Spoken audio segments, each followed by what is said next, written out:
जैसा कि आप जानते हैं कि सभी के ऑफिस में 2-3 लोग होते हैं जो हरदम बुराइयाँ करते रहते हैं, चुगली करते रहते हैं। हमारे ऑफिस में भी ऐसे 2-3 लोग हैं। तो कल सर के सामने गए उन्होंने और बोला कि सर ये ऑर्डर नहीं करता फलाना ढिमका, जबकि उस दिन की तो बात ही नहीं थी। बात तो 5-6 दिन पहले की थी, बट उस दिन बताने की क्या ज़रूरत थी। अगर सर को बोलना होता तो 5-6 दिन पहले ही बोल देते कि हाँ सचिन ऐसी ऐसी बात है और ये है।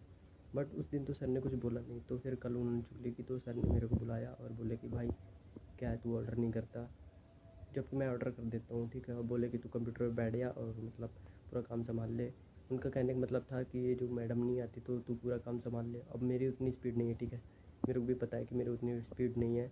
बट जो सामने वाला बंदा है उसको भी तो पता होना चाहिए कि हाँ सामान कहाँ पे रखा है। वो उसको भी कुछ नहीं पता, ठीक है, ओके, यहाँ तक तो सब सॉर्टेड था। इसके बाद पता है क्या होता है कि सर बोलते हैं कि मैडम आती है जिस दिन तू नहीं आता उस दिन सारे ऑर्डर ख़त्म हो जाते हैं। मैं बोला ओके ऐसी बात है। बोले हाँ।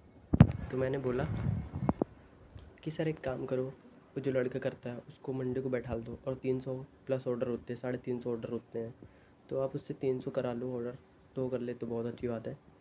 तो बोले कि इसका मतलब तेरा तू करना नहीं चाहता काम। मैं बोला सर ऐसी बात ही नहीं है, बात तो आप बोल रहे हैं। तो उन्होंने ये बात बोली थी कि हाँ जब तू नहीं होता तो हो जाते हैं। मैंने ओके हो जाते हैं। तो बस इसी बात से फिर बोला कि तेरा करने का मन नहीं है तो तू बता क्या करना है। मैं बोला कोई नहीं सर, आप दूसरा बंदा रख लो। ऐसे मुंह पे मैंने बोल दिया, क्योंकि कहने का उनका मतलब तुम जब तुम्हारे से मेरे से गलती हुई, ठीक है, तब तुमने कुछ बोला नहीं। जब चुगली लोगों ने किया तब तुम जाके ये बात बोल रहे हो, और वो भी तुम हमेशा धमकी देते हो कि हाँ तेरे को काम करना है कि नहीं, तो दूसरा रख लो कोई बात नहीं। तो फिर उन्होंने मेरे को मना कर दिया। तो मेरे को एक चीज़ समझ में आती है, तुम कितना भी अच्छा कर लो, लोगों के साथ लोगों को जब बदलना होता है तो बदल जाते हैं। तो मेरे को इस बात से कोई फ़र्क नहीं पड़ता। बट उसने एक और अपने पैर में कुल्हाड़ी मार ली। उस बंदे ने उस दिन मना किया जिस दिन से उसके काम में और ज़्यादा लोड पड़ेगा, क्योंकि उसको पता है कि सैटरडे और मंडे को तो और दोबारा बुलाएगा। तो फिर मेरा कोई इरादा तो है नहीं वैसे भी जाने का, देखते हैं। और सैलरी की बात रही तो सैलरी तो बोलूँगा काफ़ी, अगर इसके बाद भी मानता है तो ठीक है, नहीं तो बाय बाय नमस्ते। वैसे भी मेरा दिल नहीं है वहाँ पे जॉब करने का। वैसे भी चुगली करने वाले लोगों के बीच में रहना नहीं चाहता, क्योंकि मैं 2 कौड़े लोग जो होते हैं ना उनसे मैं तो हमेशा दूरियाँ बना लेता हूँ, क्योंकि मेरे को वो लोग पसंद नहीं है, फिर वो कोई भी हो। और बात तो ऑर्डर की थी नहीं यार, बात तो बस बहस और लड़ाई की थी। और जो मेरे बॉस से हुई नहीं, मेरी बॉस से नहीं हुई, दूसरों से हुई। बट चुगली करने वाले भी दूसरे ही हैं।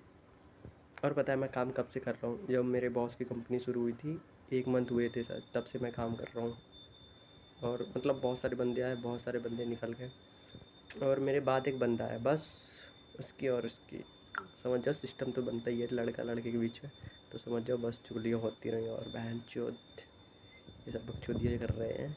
तो मज़ा आ रहा है मेरे को, देखते हैं क्या होता है। वैसे जॉब का तो कोई टेंशन ही नहीं, दूसरी जगह मिल जाएगी। मिलते हैं नेक्स्ट वीडियो में। यही तक मेरा वीडियो, बट मेरे को अच्छा लगा और मज़ा आ रहा है अब तो।